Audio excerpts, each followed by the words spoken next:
প্রিয় দর্শক, সাজ্জাদ কাদেরের প্রীতি এবং শুভেচ্ছা নিন। এই মুহূর্তে আপনাদের সামনে কথা বলতে এসেছি সব জল্পনা কল্পনার অবসান ঘটিয়ে পাক ভারত যুদ্ধ শুরু, এই প্রসঙ্গটি নিয়ে আপনাদের সামনে কথা বলবো। পহেলগাঁও হামলার জবাবে ভারত মঙ্গলবার দিবাগত মধ্যরাতে অপারেশন সিঁদুর শুরু করেছে।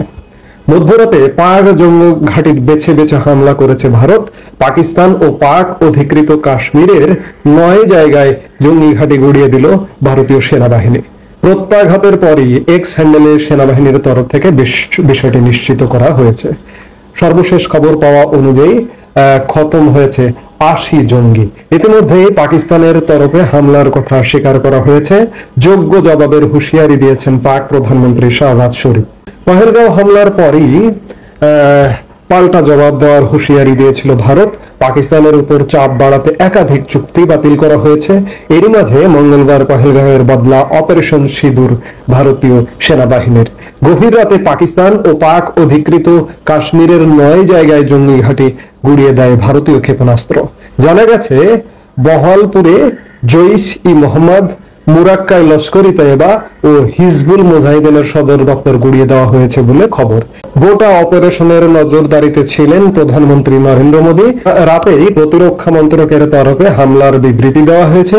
তাতে জানানো হয়েছে পাকিস্তান এবং পাক অধিকৃত জম্মু কাশ্মীরের 9টি জায়গায় জঙ্গি পরিকাঠামো লক্ষ্য করে প্রিসিশন স্ট্রাইক করা হয়েছে। যেসব জায়গায় বসে ভারতে সন্ত্রাসবাদী হানার পরিকল্পনা হয়েছিল এবং নির্দেশ দেওয়া হয়েছিল, সেখানে ভারত আঘাত হেনেছে। অপারেশন সিঁদুরের পরেই এক্স হ্যান্ডেলে প্রতিরক্ষা মন্ত্রী রাজনাথ সিং লিখেছেন, ভারত মাতা কি জয়। এদিকে রাতেই হামলার কথা স্বীকার করেছে পাকিস্তান। পাক সেনাবাহিনীর পক্ষ থেকে এই হামলাকে কাপুরুষোচিত বলে তোপ দাগানো হয়েছে। পাক প্রধানমন্ত্রী শাহবাজ শরীফ পাল্টা যোগ্য জবাব এর হুঁশিয়ারি দিয়েছেন। অর্থাৎ যেটি মনে হচ্ছিল যে কূটনীতি হয়তো থামিয়ে দেবে, কিন্তু গতকালকের পরিবেশ পরিস্থিতি দেখে মনে হচ্ছিল যে কোনো মুহূর্তে হামলা হবে।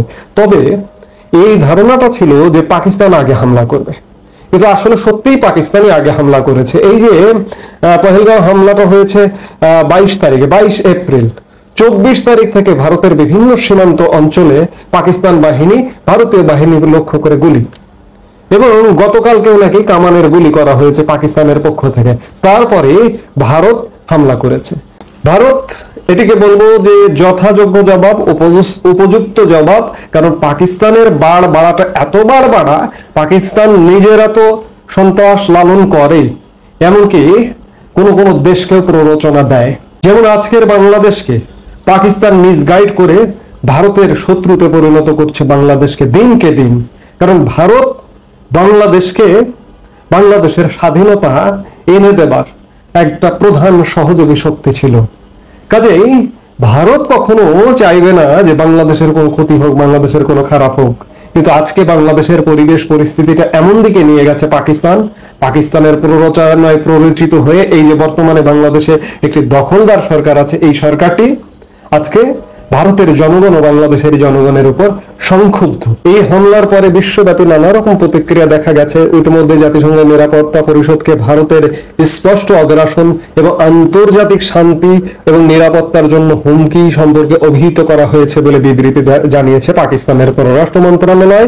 এতে বলা হয়েছে, জাতিসংঘ নিরাপত্তা পরিষদকে অভিহিত করা হয়েছে যে জাতিসংঘ সনদের 51 অনুচ্ছেদের আত্মরক্ষার অধিকার অনুযায়ী পছন্দের সময় এবং স্থানে এই অগ্রাসনের যথাযথভাবে জবাব দেওয়ার অধিকার রয়েছে পাকিস্তানের। এদিকে মার্কিন যুক্তরাষ্ট্রের মার্কিন পররাষ্ট্রমন্ত্রী মার্কো রুবিও জানিয়েছেন, পরিস্থিতি নিবিড়ভাবে পর্যবেক্ষণ করছে মার্কিন যুক্তরাষ্ট্র। আমরা যে মুহূর্তে কথা বলছি সেই মুহূর্তে ইতিমধ্যে পাকিস্তানের শীর্ষ নিরাপত্তা কমিটির বৈঠক চলছে। এই বৈঠকের পরবর্তীতে পাকিস্তান নিশ্চয়ই পাল্টা জবাব দেবার একটা ব্যবস্থা করবে। কূটনীতিকরা বলছেন, বিশেষজ্ঞরা বলছেন যে দুই দেশের নেতারা এই যুদ্ধের মাধ্যমে ইতিমধ্যে একটা বড় ধরনের ঝুঁকি নিয়ে ফেললেন এবং ভারত পাকিস্তান প্রভাবও ইতিমধ্যে শুরু হয়ে গেছে। ভারত পাকিস্তান সীমান্ত অঞ্চলে বিমান চলাচল বন্ধ। গতকালকে আমরা বলেছিলাম যে আন্তর্জাতিক ফ্লাইটগুলো পাকিস্তান সীমা অতিক্রম করে সীমার বাইরে পাকিস্তানের আকাশের বাইরে দিয়ে দিল্লিতে গিয়ে পৌঁছাচ্ছে, এমনটা বলেছিলাম। আজকে ইতিমধ্যেই সেগুলো আরো বেশি তৎপর হয়েছে এবং পাকিস্তানের সব ধরনের বিমান পাকিস্তানের মাটি থেকে আকাশে উঠতে নিষেধাজ্ঞা দেওয়া হয়েছে। ভারতের সেনাবাহিনীর এক্স হ্যান্ডেলে দেওয়া এক পোস্টে দাবি করেছে, ভারত শাসিত কাশ্মীর পুঞ্জ রাজৌর এলাকার ভিমবার গলিতে কামান থেকে গোলা নিক্ষেপ করেছে পাকিস্তান। এর আগে ভারতের দুটি বিমান এবং একটি ড্রোন ভূপাতিত করার দাবি করেছে পাকিস্তান। অর্থাৎ ভারত পাকিস্তান যুদ্ধটা কোনোভাবেই এড়ানো গেল না, কারণ কূটনীতি ইতিমধ্যেই ফেল করলো বলেই মনে হচ্ছে। আমরা মঙ্গলবার দিবাগত মধ্যরাতে একটা হামলা দেখলাম এবং এই হামলাটার শেষ কোথায়? এই হামলাটা কি, এই যুদ্ধটা কি দীর্ঘস্থায়ী হবে এবং বড় যুদ্ধ হবে? আমার তো মনে হচ্ছে এই যুদ্ধটা একটা বড় যুদ্ধ হবে, কারণ কিছু কিছু পদক্ষেপ 1971 সালের পরে 1971 সালের বাংলাদেশের স্বাধীনতা যুদ্ধকে কেন্দ্র করে যে ভারত পাকিস্তান যুদ্ধ হয়েছিল, সেই যুদ্ধের প্রস্তুতি বিশেষ করে ভারতের দেখা যাচ্ছে। এই যে হামলাটা হয়েছে, 3 বাহিনীর সম্মিলিত হামলা পাকিস্তানে, এবং ভারতের বেসামরিক জনগণের সাথে এই যে আজকে যুদ্ধ প্রস্তুতি নিয়ে ভারতের সব রাজ্য এবং কেন্দ্র শাসিত অঞ্চলে ভারতের বেসামরিক জনগণের প্রশিক্ষণের ব্যবস্থা করা হচ্ছে।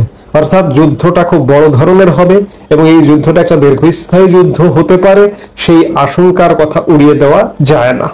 এর প্রভাব বাংলাদেশও কিন্তু রক্ষা নেই, বাংলাদেশেও এর প্রভাব পড়বে, কারণ ভারতের কাছে ইতিমধ্যেই বাংলাদেশ চিহ্নিত যে বাংলাদেশের এই মুহূর্তে যে দখলদার একটি সরকার আছে, এই সরকারটি পাকিস্তানপন্থী এবং পাকিস্তান সমর্থক।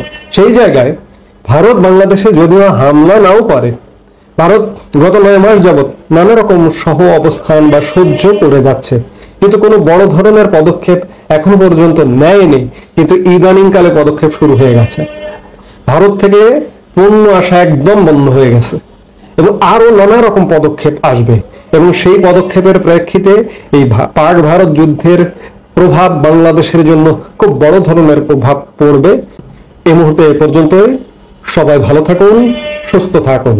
আমাদের ভিডিওগুলো নিয়মিত পেতে সাবস্ক্রাইব করুন Sajjad Kadir and the legends YouTube channel এবং লাইক, কমেন্ট, শেয়ার করে সাথে থাকুন।